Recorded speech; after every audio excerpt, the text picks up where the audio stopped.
안녕하십니까. 보이는 칼럼 진행을 맡고 있는 최창우입니다.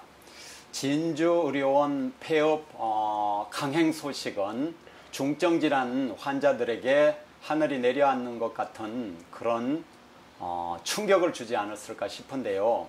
오늘은 환자복지센터 소장님을 맡고 계신 양봉석 선생님 모시고 말씀을 듣겠습니다. 네, 반갑습니다. 안녕하십니까. 반갑습니다. 왜 쓰셨는지 이렇게 한마디로 좀 말씀해 주실 수 있을까요? 무슨 메시지를 말씀하시고 싶으셨습니까?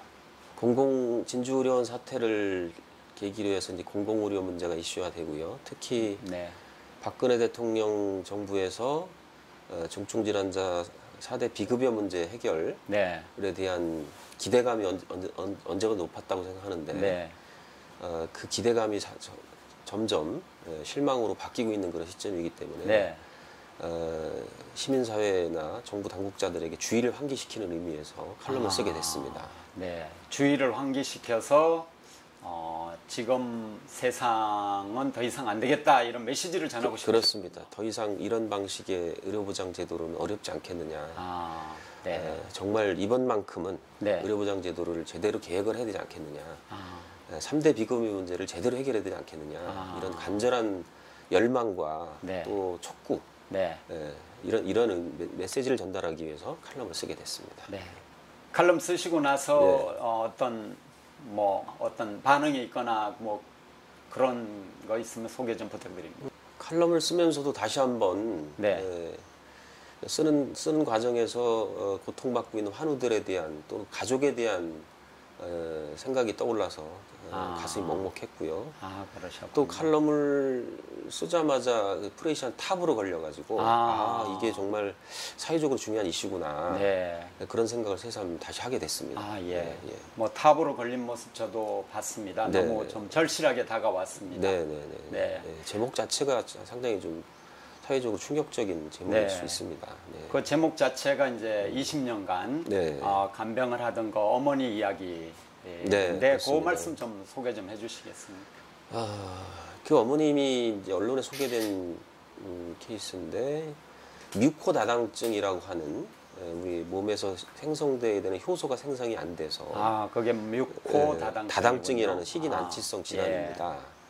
희귀 질환 아이 둘을 돌보던 어머님이 무려 20년간 간병을 하다가 더 이상 견딜 수 없어서 자살을 하게 된 아주 안타까운 사연입니다. 그게 불과 이제 4개월 전이다는 그렇습니다. 말씀이시죠? 불과 4개월 전입니다. 그럼 뭐 심심치 않게 등장을 합니다. 이 질환으로 인한 자살이라든가 사망에 대한 얘기들은 뭐 심심하게 등장을 하고요. 또 안타까운 사연 중에 또 제가 아주 그 가슴에 남는 사연 중에 하나가 뭐냐면 반지하방에서 반지하방에서 중증질환은 아니고 장애인 부부가 사망한 지 일주일 만에 발견이 됐습니다. 두 분 다 이제 그 질병을 앓고 있었던 상태고요. 그 장애우 권익문제연구소 소장님의 그 칼럼에 기고한 글에 따르면 한 분은 이제 기초생활수급권자로 이제 지정이 됐는데 지적 장애가 있으신 여자분은 부인께서는 어머님 부모가 계시다는 이유로 지적을 받지 못했습니다. 그래서 두 분이 합해서 월 40만 원 정도밖에 수입이 없는데 두 분이 이제 중증 지체 장애니까 경제 활동하기가 어렵지 않겠습니까? 40만 원 가지고 집세 내고 뭐 식비 해결하고 하기도 빠듯한데 치료비까지 이제 질환까지 겹치게 되니까 질환을 치료할 돈이 없는 거죠. 사실은 거의 뭐 아사했다 이렇게 봐도 다 과언이 아닌 상태죠. 일주일이나 있다가 그렇습니다. 그것도 발견 자체도 일주일이나 있다가 발견이 돼서 정말 끔찍하다는 생각이 드는데요. 사실은 아시다시피 독거 세대가 많이 늘어나지 않습니까? 그래서 쪽방이나 반지하방이나 이런 데 살던 노인들이 돌아가시고 나서 이제 며칠 만에 발견되는 사례는 뭐 몇 달 만에 발견되는 그럼요. 흔하게 발견되고 있는 거죠. 있는 것 같아요. 도대체 이런 나라가 이게 뭐 선진국이라는 뭐 경제 성장 얘기하는데 이런 나라가 어떻게 그런 사태가 발생되는 상태가 어떻게 국가라고 할 수 있는가 이런 회의감이 들죠. 예, 네. 참 슬픈 대한민국이네요. 그렇습니다. 그 칼럼에 말씀하신 것 중에 저수지로 뛰어든 부부 이야기도 너무나 마음이 아팠습니다. 그 말씀 좀 해주시겠습니까?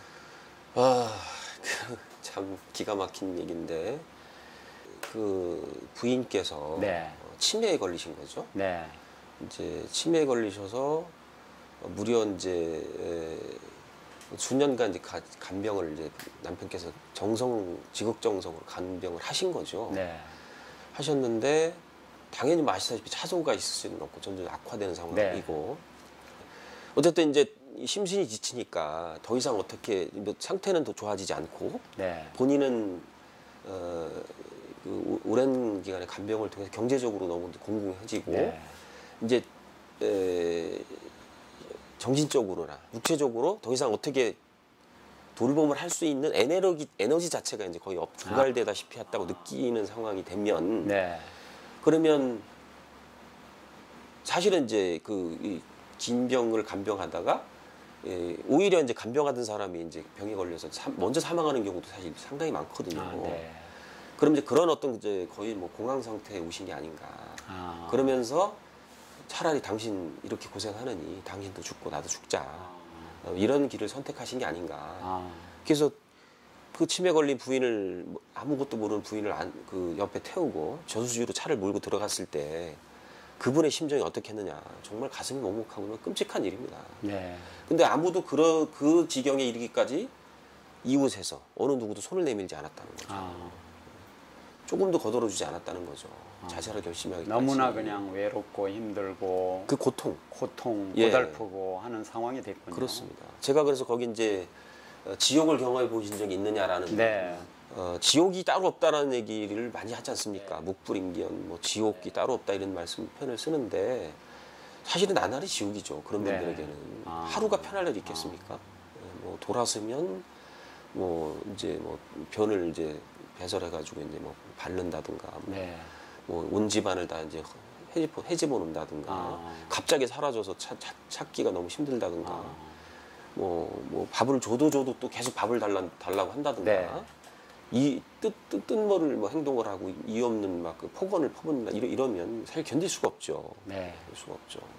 그러면 그분이 생각할 때 내가 전생에 무슨 죄를 도대체 졌길래 이런 업보를 받나 이런 생각을 할 뿐만 아니라 하루하루가 차라리 내가 눈을 안 떴으면 좋겠다 내일 그냥 이런 생각이 들겠죠. 생족이다 이제 이런 표현이신데요. 그렇습니다. 그런 분들은 생족입니다. 사실. 그분들이 바로 대한민국 국민들이지 않습니까? 대한민국 국민들이죠. 그리고 그분들이 수가 상당히 많으시더라고요. 맞습니다. 암 질환만 해도 한 100만 명. 또 다른 또 환자들, 다른 중증 질환 환자들이 또 한 뭐 200만 정도 이상 될 것 같고요. 우리가 보통 4대 중증 질환이라고 할 때는요, 암, 희귀 난치성, 심혈관, 뇌혈관을 4대 중증 질환이라고 합니다. 그래서 암이 지금 이제 예전에는 5년 생존 그런데 지금 10년 생존까지 늘어났습니다. 그래서 10년 생존까지 따지면 100만이 넘어섰고요. 거의 100만을 육박했고요. 희귀 난치성 질환이라 함은 이제 보통 이제 유병 인구 수가 2만 이하구나. 2만 이하로서 이제 특별한 치료법이나 치료 약제 개발되지 않아서 반영구적으로 거의 평생을 이제 투병해야 되는 이런 질환을 얘기하는 건데요. 희귀 난치성 질환자도 100만 가까이 되고요. 심혈관, 뇌혈관 같은 경우는 2010년 기준으로 외래나 입원으로 치료하신 분들만 167만 명 가까이 됩니다. 그러면 이제 그분들 다 합치면은 뭐 400만 명에 육박하지요. 육박합니다. 근데 이제 그분들에 대한 국가적인 사회적인 대책이 지금 체계적인 대책이 없다는 말씀이시잖아요. 그 누구나 또 중증 질환자가 될 가능성이 또 있는 것인데. 그럼요. 우리 모두는 현재 환자거나 환자 가족이거나 미래의 환자거나 결국은 병으로 죽지 않습니까? 우리 국민 모두가 환자하고 직감적 연결되어 있고요. 한 다리만 건너면 부모 또는 친척, 친구, 직장 동료 누구든지 환자죠. 환자 아닐 수가 없죠. 모두가 환자죠, 사실은. 뭐 요 대목에서 환자복지센터가 어떻게 만들어지고 지금 어떤 일을 하고 계신지 좀 소개 좀 해주십시오. 환자복지센터는 2007년도에 보건의료 시민단체인 건강세상 네트워크와 백혈병 환우회, 기스트 환우회, 암시민연대와 같은 환우회들이 연합해서 만들었습니다.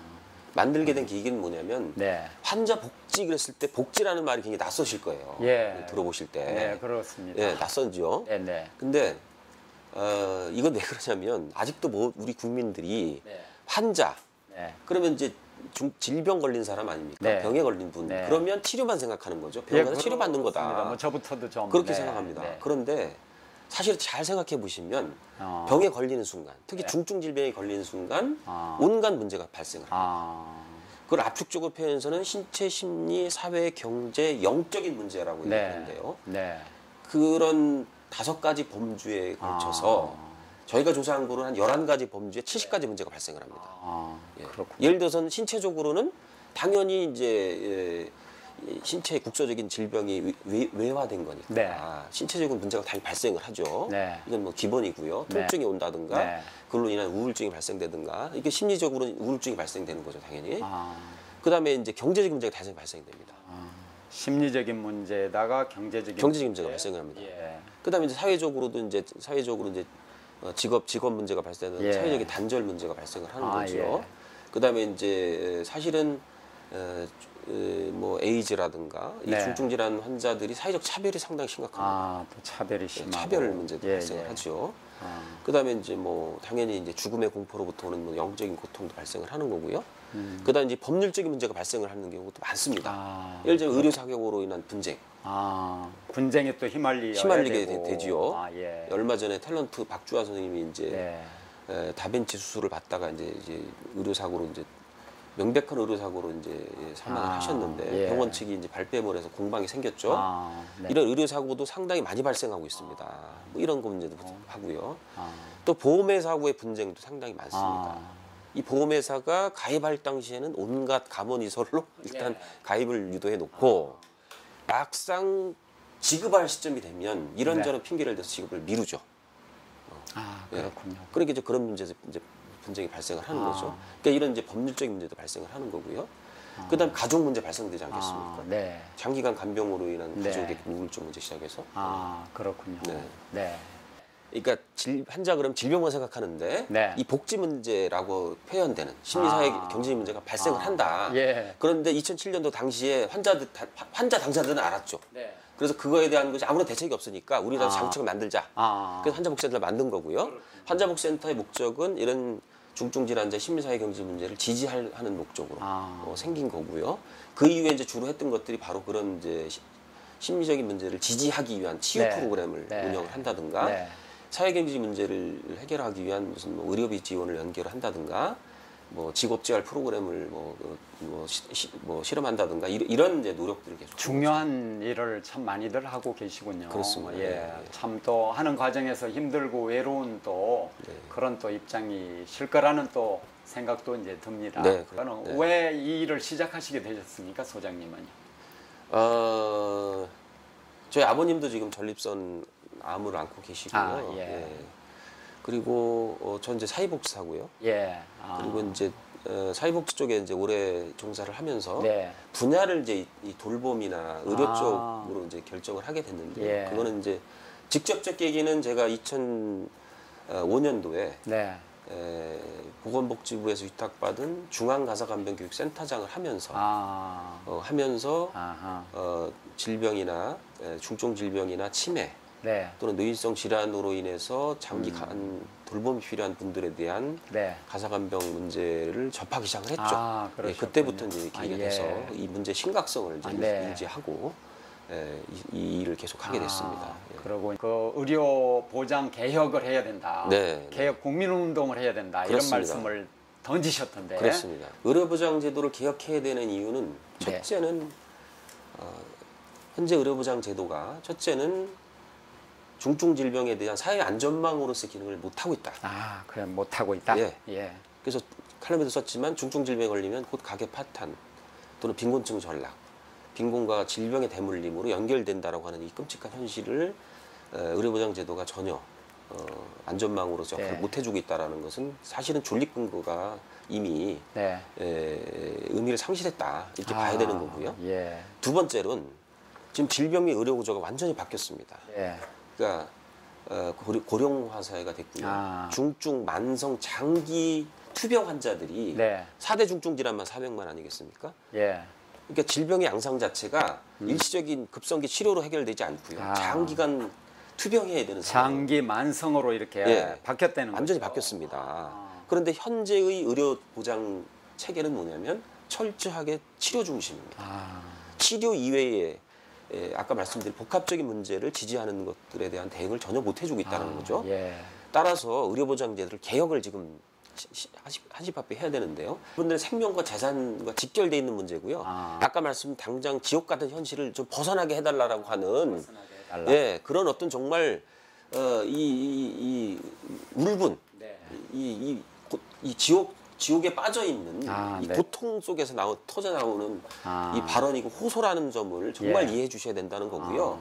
돌파하려면 어떻게 해야 된다고 생각하십니까? 저는 이제 사실 그동안에 이제 보건의료 운동이요 정책 개선 운동 중심으로 이제 흘러왔습니다만 정책 중심의 개혁 운동, 국회를 중심으로 국회의원들과 함께 법을 바꾸는 운동만 갖고는 해결이 안 된다라고 하는 것이 그동안 10년의 과정을 통해서 이미 이제 드러났고요.